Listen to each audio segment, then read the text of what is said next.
Hello YouTube, welcome to my channel. If this is your first time here, thank you for stopping by. Please join the family. Hit on the subscribe button so that you can join us, and also don't forget to like this video so that YouTube algorithm will recommend this video to more people. For my returning subscribers, I love you guys very much. Thank you for always stopping by to watch my videos. I appreciate you guys a lot. I love you guys. Thank you very much. So today we'll be looking at stories from across the country. We're looking at the headlines, the stories that are making the headlines today across the country. And our first stop is at the Guardian newspaper. And one of the stories on the Guardian newspaper is saying Saudi Arabia restricts, sorry for that, Saudi Arabia restricts multiple entry visas for Nigerians and 13 other countries. As you all know, Saudi Arabia is home to the Holy Land, which is Mecca, and we have a lot of Nigerians, especially Muslims, who go to Saudi Arabia for pilgrimage every year. And so we just see that Saudi Arabia has restricted the multiple entry visas for Nigerians.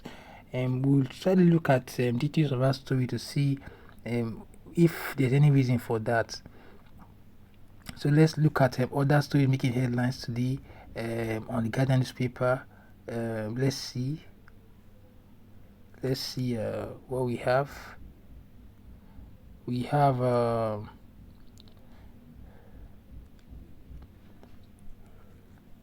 story here that says police recovers 125 stolen manholes in Abuja, intensifies crackdown on vandalism. Because of the way things are in Nigeria now, we have a lot of these people who pick scraps. They go and pick the manhole covers on roads across the country, and they now leave. You now see have a situation, you just have a hole in the center of the road because the iron protection that is supposed to cover that place has been stolen by these people who deal in scrap metals. So police is intensifying crackdown on these people so that they will stop stealing the metals that are used to cover drainages on our major roads. So I think that's a good development. Because it endangers the lives of users of the road, both drivers and pedestrians. That's a good development. It is not good that I even believe that can even cause accidents. Can even cause accidents. Let's see what other stories we have. We have a story here that says 3,000 employees lose their jobs in Meta. Their jobs as Meta initiates layoff across Europe and Africa. This is sad that Meta, which also referred to as Facebook, is letting go of 3,000 employees across Africa and Europe. I hope that those people who have lost their job will be able to find another job. But like we all know, this time around jobs are difficult to get. Then we have a story here that says a police officer has taken his life, and that is in Niger State. My heart goes out to the family, and I pray that his soul rests in peace. I wonder what will make a police officer, an ASP for that matter, to take his own life. It is very sad. I just hope that the family will have a fortitude to bear the loss. I think it also boils down to the fact that in this part of the country, in this part of the world, we do not have people, therapists. We do not have, we have therapists, but I do not think that the enlightenment is there that when you have issues that you should go to a therapist to talk about it, and that therapists are there to help you out when you have issues. In this part of the world, we rarely go to see therapists. We rarely go to talk about the issues that we are facing with therapists to get professional advice. And I think that it should be encouraged in this part of the world. May the soul of our police officer rest in peace. And here we have a story here that says tribute flow as Lady Cordelia Ogbonne Anibezi is laid to rest in Enugu State. And here we have a story that says Oba of Benin issues guidelines for mom's funeral 49 years after death. Then what other stories we have? This headline, we have looked at this headline before, but we're going to look at more details to see if there's any reason, if there's any criteria for Saudi restricting Nigeria and 30 other countries from multiple entry visas. Then we have this here that says Saraki raises concern over customs 4% FOB levy. As you all know, Saraki is a former governor of Kwara State and also former Senate president in the previous administration. He is raising concerns over customs 4% FOB levy. Then what other stories we have? We have your fee is 10 million. Celebrity charge millions for appearing at parties. That's crazy money right there. 10 million to appear on a party. Wow. That's true. Those guys are really making money. Let's see what other story we have. We have soldiers neutralize over 50 terrorists and declare no mercy in fears and for offensive. Then let's see what other stories we have. This is Fayemi. Fayemi is a former governor of Ekiti State and also a former minister in the administration of Buhari. He's celebrating his 60 years birthday, and Tinubu, the president, is wishing him, sending him birthday wishes. Then we have a story here that says Anambra 2025. Ganduje charges APC to unseat Suludu. Ganduje is the former governor of Kano State and right now is the chairman of the All Progressive Congress Party. And he is saying that APC should clinch the governorship seat in Anambra in 2025. Then we have this here that says 2027 realignment, more new move spells out rule for Atiku, Obi Kwankwaso. There is a talk of measure.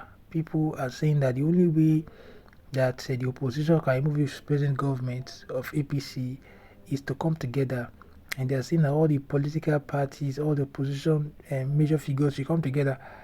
So they are saying that Atiku Abubakar, Peter Obi, Kwankwaso should all come together, and that is the only way they will have a shot at moving this present government.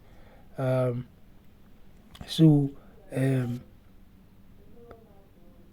is the only way they will have a shot at moving this present government. So this is 2027 realignment. Let's see, we'll look at that story and see what they are really saying. But Peter Obi has already said that he will not be part of any coalition whose aim is just to grab power from this government, and that they do not have the genuine intention to change this condition, the condition of Nigerians.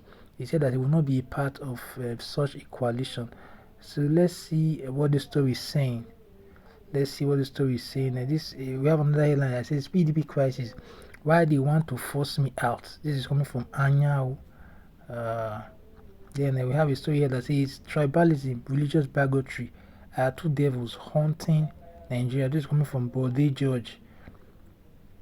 Bode George is a PDP chieftain.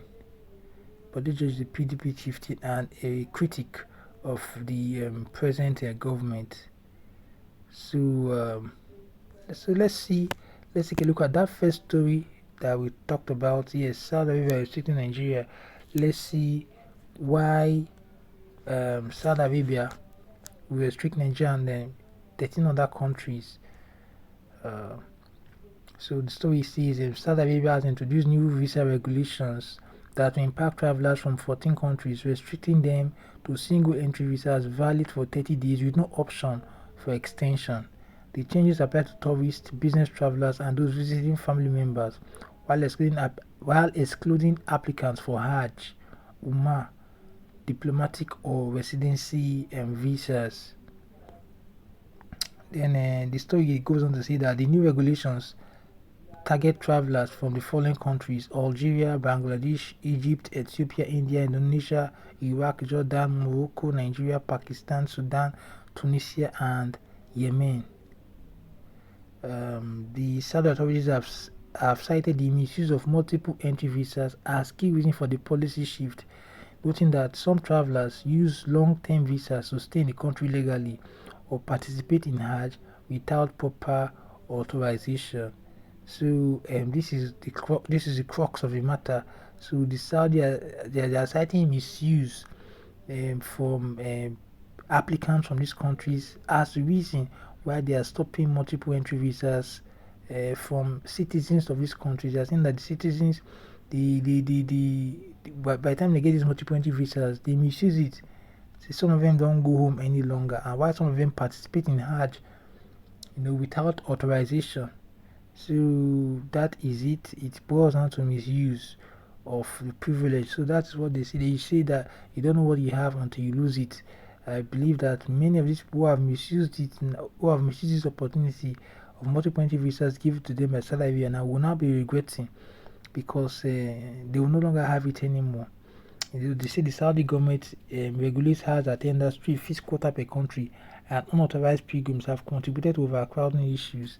We all know that overcrowd issues is very bad, and that overcrowd issues lead to stampede, where people lose their lives, and that's not good. So I will not fault the Saudi government for restricting multiple entry visas for these countries. I just hope that these people have learned their lessons and that they will abide by the rules guiding whatever visas are issued going forward. So let's take a look at the story that it has to do with the 2027 elections. Let's see. Let's see. Let's see what that story says, because I really wonder what will happen in 2027. I wonder. Yeah, so this is the story. I wonder if the opposition will be able to take power from the incumbent government. So this is Atiku Abubakar on the left of your screen. In the middle we have Peter Obi, and on the right side of your screen you have Kwankwaso. Kwankwaso was former governor of Kano State. He was also former minister of defense. Peter Obi in the middle is former governor of Anambra State, and Atiku Abubakar was former vice president, Federal Republic of Nigeria. So these are the fates of those in the opposition. And so let's look at what the story is saying generally. So it says the 2027 general elections are about 2 years away, and the realignment of forces to dislodge APC from power, especially at the federal level, appears to be on the upswing. So he says in an interview published by the Vanguard last week, a former presidential candidate of the Social Democratic Party, Adewale Adebayo, spoke about the inroads his party was making into the north in search of new political allies, hinting that the SDP leadership had met top politicians from that part of the country, including former Governor Nasir El-Rufai of Kaduna State, for talks. In another development, a former member of the APC, Alhaji Saliu Lukman, speak of similar efforts gathering steam. Lukman, a former national deputy chairman of the APC North, in an interview monitored on Arise, elaborates on his scheme, saying key opposition figures in the country have a role to play as they have to jettison their presidential aspiration ahead of the 2027 election and provide leadership for a political party to confront the APC. He urged former vice presidential candidate Atiku Abubakar of the PDP, Peter Obi of the Labour Party, and Kwankwaso of the New Nigeria People's Party to prioritize building a new party over their personal ambition. So my issue is, like he has said, will these men, will they among themselves pick just one person and then go wholeheartedly supporting that person and not betray the person during the election period? That is the issue. It is one thing to say, oh, I'm going to support this person, and when it comes to election period, you backpedal and support somebody else. So that is a problem that we have. We have betrayal during the election period. So if they can truly come together, I believe that they will be able to unseat this present government. I believe so. But will they really be able to come together? That's the question. Thank you very much for watching this video. And until my next video, stay blessed. Thank you for watching. Bye bye.